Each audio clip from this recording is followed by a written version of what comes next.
जी बिल्कुल बिल्कुल। और ये बात समझने की अशोक जी की 90 के दशक का जिक्र किया, हमारे कश्मीरी पंडित, हमारे कश्मीरी हिंदूज को इतने साल लग गए न्याय मिलने के लिए और अभी भी वो प्रक्रिया चल रही है। पर मैं तो अचंभित हूँ क्योंकि आप लोगों ने वो दौर देखा है राजकिशोर जी, प्रखर जी, राजीव जी।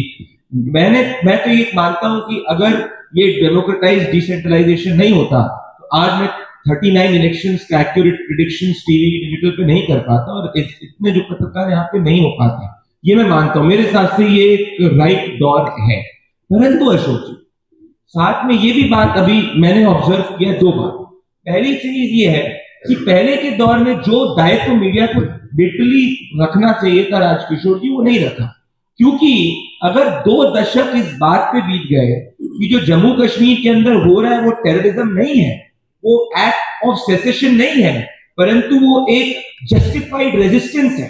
20 साल तक इस देश के अंदर नैरेटिव फैलाया गया और सरकार का बदलने के बाद में जाके धीरे धीरे एक सच्चाई सामने आई। तो जो पत्रकार 20 साल तक इस देश के नैरेटिव को कंट्रोल करते थे, आज कोई पत्रकार ये क्लेम नहीं कर सकता पर उस वक्त जरूर करता था, क्या उन्होंने एक बहुत बड़ा इनजस्टिस नहीं किया हमारे देश के साथ? और ये एक इंस्टेंस नहीं है, रिपीटेड इंस्टेंस। दूसरी जो उन्होंने बात करी, देखिए पत्रकार की एक साइकी हुआ करती थी कि भाई मैं हवा बदल सकता हूं, मैं चुनाव की हवा बदल सकता हूं, मैंने जो बोल दिया उस हिसाब से मैं 1 लाख किलोमीटर घुमा हुआ हूं, 400 लोग तो मेरा नहीं मानना है कोई ऐसा नहीं आज की तारीख में क्लेम कर सकता। तो क्या उनको चिढ़ इस बात की है अशोक जी कि वो बोलते हैं कि मोदी खराब है, मोदी ने देश का बेड़ा गर्क किया, फिर भी जाके देश की जनता 300 देती है? जैसे कि रफाल के वक्त में क्या हुआ था, कई पत्रकार उच्च कह रहे हैं हमारा मूवमेंट है, हमारा मूवमेंट हो गया, उसका कोई रिजल्ट नहीं निकला बिकॉज आज ग्राउंड पे लोगों को काम दिख रहा है। तो क्या चिढ़ जो मीडिया को आज खलनायक कहते हैं उनके लिए ये है कि उनके इतने लाख कोशिशों के बावजूद वो राजनीतिक विचार या राजनीतिक दल सत्ता में नहीं है जिसके साथ में वो दलाली करते थे, जिसके साथ उनको एक्सेस मिलता था। क्या ये रियल चिढ़ है अशोक जी? ये मैं आपसे पूछ रहा हूं। बहुत सारी बातें जैसे आपने कश्मीर का जिक्र किया और एक तो बात ये जरूर है कि इसीलिए मैंने पहले कहा कि आज का दौर स्वर्णिम दौर है, क्योंकि आज जो है कोई कश्मीर जैसा नरसंहार करके कोई दबा नहीं सकता, चाहे वो कश्मीर हो चाहे अखलाक हो। आज किसी भी तरफ की खबर को दबाना संभव नहीं है। इसलिए इंदिरा गांधी आ जाए, कोई आ जाए, कोई कुछ लोग कहते हैं कि नरेंद्र मोदी जो है वो तानाशाह है, वो खबरें नहीं चलने देते, बकवास है। अभी इन्होंने एक किस्सा बताया ना, ऐसे बड़े सारे किस्से हैं। मुझे एक छोटा सा किस्सा बता के मैं इस मूल बिंदु पर आ गया, मुझे अभी भी याद है। उन्हीं साहब की बात करो जिनका आपने जिक्र किया, पुण्य प्रसून वाजपेयी जी। मुझे एक मौका मिला जब मैं यूपीए सरकार थी तो लालू जी मेरे फेवरेट नेता नहीं है, लेकिन पता नहीं कैसे मैं उनका फेवरेट पत्रकार हो गया था। वो चुनाव के जब उनका रेल बजट आता था तो पहला इंटरव्यू हमेशा सुबह सुबह डीडी को मेरे को देते थे। तो उसके बाद शाम को उनका रेल भवन में उनके तमाम सेट रखते थे और उन सेट पे लालू जी एक एक करके जाते थे और पब्लिक ऑडियंस होती थी रेल बजट पे खूब बात। वो मीडिया का उनको बड़ा शौक था उस तरह से। तो मेरे सामने की बात है, एक बार हम लोग वहां पे रेल भवन में हमारा सेट लगा हुआ था और सबके सेट लगे हुए थे। उसके पहले सहारा का सेट लगा हुआ था जिसमें पुण्य प्रसून वाजपेयी जी खड़े हुए थे उनका इंटरव्यू लेने के लिए। लालू जी एक एक करके सबके सेट पे जा रहे थे। मेरा पुण्य प्रसून के बाद था इंटरव्यू, तो क्योंकि उन्होंने जो टाइम दे रखा था, टाइम से हर जगह वो लेट जा रहे थे, हर जगह लेट जा रहे थे। क्योंकि इंटरव्यू जिसके मेरे भी शो पे आ गए तो मैं आधा घंटा टाइम है, उस दिन तो स्टार होते थे लालू यादव, तो मुझे लगता था 40 मिनट खींच लो, हर कोई ये करता था। अब करते करते उन्होंने शायद 8:30 बजे का टाइम पुण्य प्रसून वाजपेयी को दिया था और वो पुण्य प्रसून के शो पे 9 बजे पहुंचे और मेरा भी शो लेट हो गया। तो मैं पुण्य प्रसून के शो पे सेट पे खड़ा था कि यहां से खत्म हो जाएगा तो मैं आगे जाऊंगा।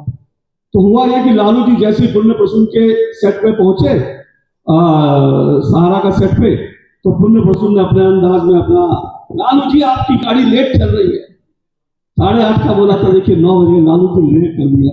और लालू जी तो भाई प्रखर राजनेता है, इसमें कोई दो राय नहीं। उन्होंने पुण्य प्रसून को देखा, अच्छा टोन मार रहा है। उन्होंने बोला, पुण्य प्रसून को बोला, अरे तुम यहाँ आ गए, तुम तो कहीं और थे। तो पुण्य प्रसून ने कहा, नहीं सर, अब थोड़ा सा मैंने सोचा कि इसको जरा यहाँ भी आके सुधार लो। बस एक तो लालू जी से पंगा ले रहे हो, मालिक से पंगा ले रहे हो। अगले दिन खबर आई कि पुण्य प्रसून वाजपेयी जब सहारा चैनल में गए तो उनको वहां पे चपरासी ने कहा कि तुम्हारा सामान पैक है, अपना सामान उठाओ निकल जाओ। तो उस समय क्या मोदी जी थे क्या? मोदी जी ने नौकरी ली थी उनकी, तो आज ये कहना कि मेरी नौकरी मोदी जी ने, मेरी मोदी, देखिए ये सब बकवास है। और मैं एक बात से मैं सहमत नहीं हूँ राजीव जी की, जो उन्होंने कहा ये कोई pro Modi anti Modi media कोई नहीं है जी, कोई प्रो मोदी मीडिया नहीं है।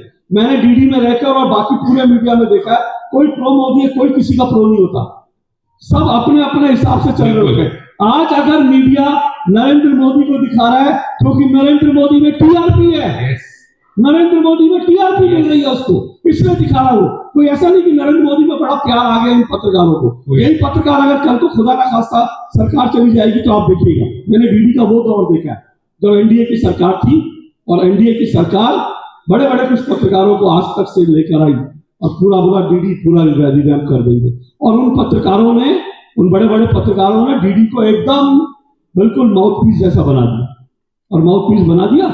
लेकिन जैसे ही सरकार गई, वाजपेयी जी की सरकार गई, उन पत्रकारों को मैंने सोनिया गांधी के दरवाजे पे गिड़गिड़ाते देखा। उन्हीं पत्रकारों को जो कहते थे कि हम तो बड़े अटल जी के भक्त हैं, हम तो आडवाणी जी के भक्त हैं, उनको सोनिया गांधी के दरवाजे पे रगड़ते हुए देखा मैंने कि हमारी नौकरी बचाओ। तो ऐसे भी होता था। लेकिन एक तरफ प्रखर भाई ने जो कहा, अपने अनुभव बताया प्राइवेट चैनल के, वो आपके सामने अनुभव है।